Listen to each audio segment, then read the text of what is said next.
down from actually retreating. Yeah. It's not a bad idea. But the Belleric and the, the Barrett and the Hilo. Oh, Kufra. Ooh. Another unique pick. Yep. But Vexana will mess that up if ever it is one.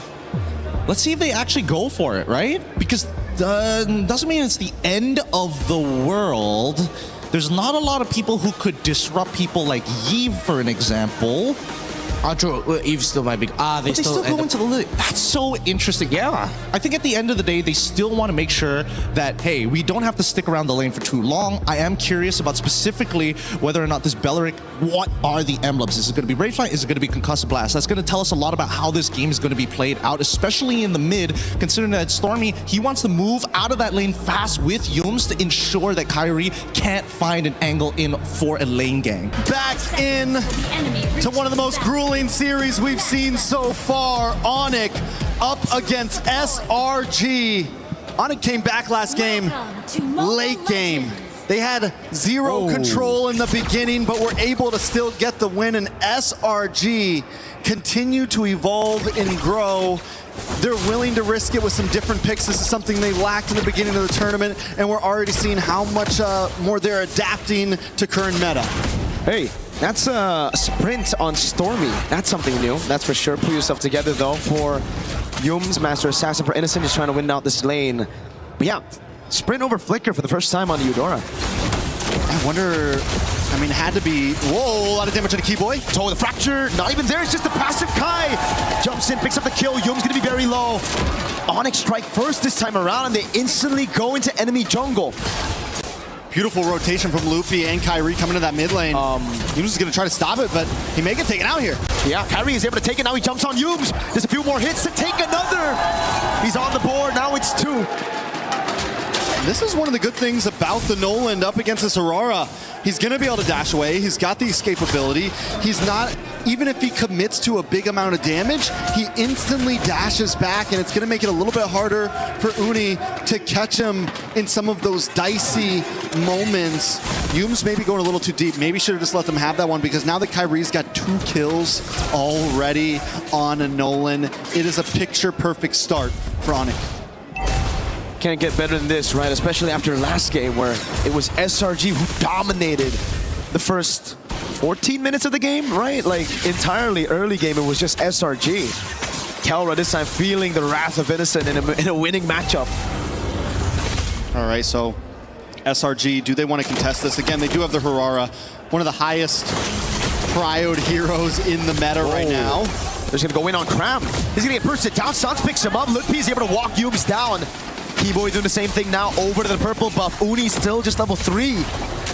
It's like deja vu to game 1, but it's reversed. It's Onic with the control. 2 kills at the start. Neutral objective without even using the retribution. Uni using the retribution on his own purple, just like Kyrie was doing last game. It is a mirror match for sure. Can SRG pull off what Onic did though? You know, it seems like SRG's a little bit disconnected. Yums first goes in by himself to his own death. This time Cram maybe goes a little bit too deep while Uni's still looking for his purple. The full commit's not there, and 1 or 2 of them are going in and getting caught off. And I think they have to realize that maybe it's not the time, or if we are going to commit, everyone has to be together. Slow for Onic after this lead, just taking a purple buff, and only now really making that aggressive move. Double immobilization onto Lutpi, but he doesn't care. Keyboy got a position, Flicker after the Triad! Connects on Innocent, he wasn't expecting it, now an all-in on Yums. Under tier 2, a Flicker burnt out already. And Uni has to just watch as it happens. They didn't even want the orange buff. Nope. We're not even going for this orange buff. We're gonna lay a trap, we're gonna get another kill. We're gonna put Kyrie at 3-0-1 and Sans at 1-0-2. Let's get these damage dealers rolling. At this point, Uni's just sitting back and watching. He's trying to farm his own jungle. He's trying, I mean, everyone's just trying not to die at this point, let alone catch a lead. That was one of SRG's fallback plans, right? It's Innocent. If you lose an early game, you can just play around Innocent. The rest of the composition, though, is made for early to mid. Sans has to use the black shoes there. Good move by Cram with the rotation, catching him off guard. But now it's going to take a little bit more to get that plan B sorted out. They're going to have to constantly rotate with Innocent now. Yeah, look at them literally hovering around him right now. Stormy and Humes keeping him safe, but possible play in the mid. Onic going to be pushing SRG back. I don't know if this is a turtle they want to fight for. 2-level advantage on the Retribution for Kyrie. Golem against Reset. Uni still able to secure it. Now looking for level 7. Kai on the purple buff though. This should set him very close to level 9. I'm going to be honest, I don't even know if Cram should be down here at this point. Is this really a fight that they want to take? Innocent, slightly behind, nothing too crazy. Does hit level 7. Oh. Taking a lot of damage. That's why they went for the Lilia, man. Baraz is just going to get shredded down. Has to flicker out. He has the consecration still. Free retry now as Humes is able to find the tower page on Keyboy, but he doesn't care as Kelra pops into Zaman Force. Lutpi with the consecration gets away. That is nothing to Lutpi. And this is what I mean, right? They expend so much time on that turtle. They maybe could have got a push on top tier 3.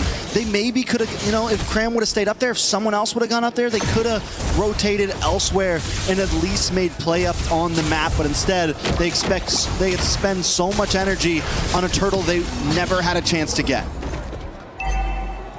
So now it's the build back up for SRG. They send Innocent to the other side of the map, trying to get him farm. It's all they can do right now. And Uni, like you said, they went in for the skirmish earlier. And against a Nolan, if you lose out there, Nolan's going to be able to rotate around the map much faster than you. So what that means is he's going to take your green camps away. That's why we see such a big lead. 3 whole levels for Kyrie on the Nolan. And again, he goes bot. When the purple buff is up, he knows where Uni is. He's constantly stealing these camps away. And it's going to get really tough for SRG because they have to feed 2. Uni and Innocent. Yeah. It's a lot of mouths to feed when everything's being taken from you. Onic already at a 4,000 gold lead. A lot of damage on a Loopy though. They're going to go under the tower. Yep. Again with the black shoes, just reacting to the Tyrant's Rage. The taunt lands on Humes, and that's the damage of the Glooms. Kelra picking up a turret for free as Onic zone SRG away from that tier. Oh god, it's Kai even waiting in these bushes. Again, no chance, no space for Innocent to farm. I mean, look at the bush. It's been the same for Uni too. He's barely able to move around. Early on, getting pushed in on multiple jungle points, and Keyboy's been loving just hanging out in these bushes, waiting for the next target to come along. He is the bush. He is the bush. Keybush. He's a tree. Conceal from Keyboy. Look at the play again. Big chomp down now. He goes in the flicker as well, but it's only Keyboy's son. First crab down. They're able to get Keyboy, but now it's going to be Kelra with the Zaman Force, popping him down. That's Uni in the back, going for the kill, finding one in the trade as Kai walks up, and Uni finally a bit of retaliation. Jumps on again, the Purify out, but now he's going to be on cooldown as Lutpi looks for the chase and finds the kill onto Uni. I don't know if taking the death at the end of that was worth it. Finding Kelra at least is a saving grace. But the damage onto Cram, the burst damage of this team right now, with Kyrie being at 4-0 and 3. I mean, it's true. It is very reminiscent of how SRG was doing Onic last game. But the problem is, I don't think Onic's going to give him time to breathe. I don't think Ooh, Innocent in a bad spot. He's going to have to flicker out of this, man. There's no way. He might not even flicker. He might just take it. Keyboy with a flicker in the Rapid Dryad. Innocent fed to Kelra. Again, not given space to farm. Humes, body block from the rest. They feed another over to Kelra. Sometimes you got to just take it, Mirko. Sometimes you got to just accept your fate. Innocent knows there's no escape there. Onic moving on to the tier 2. Onic has never won against Selangor Red Giants. SRG on the defense. Can Onic pull this off here? After a grueling game 1 of pushing the limits, it just goes to show Onic's diversity right now. We can play the long haul. We can dominate in the early game. Just give us the chance right now. What can SRG do? Having the carry just makes this all so much harder too. And the fact, we called it out at the beginning, taking a death early on, and now you've got 2 deaths, being unable to farm.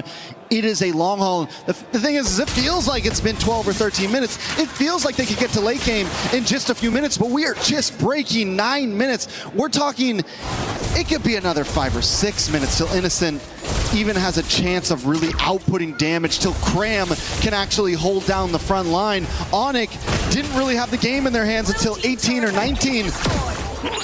That's a long way away. Can SRG do what Onic did to them in game number 1? Those are the questions that we need to ask right now. With this kind of composition, it's going to be difficult. They don't have the clear.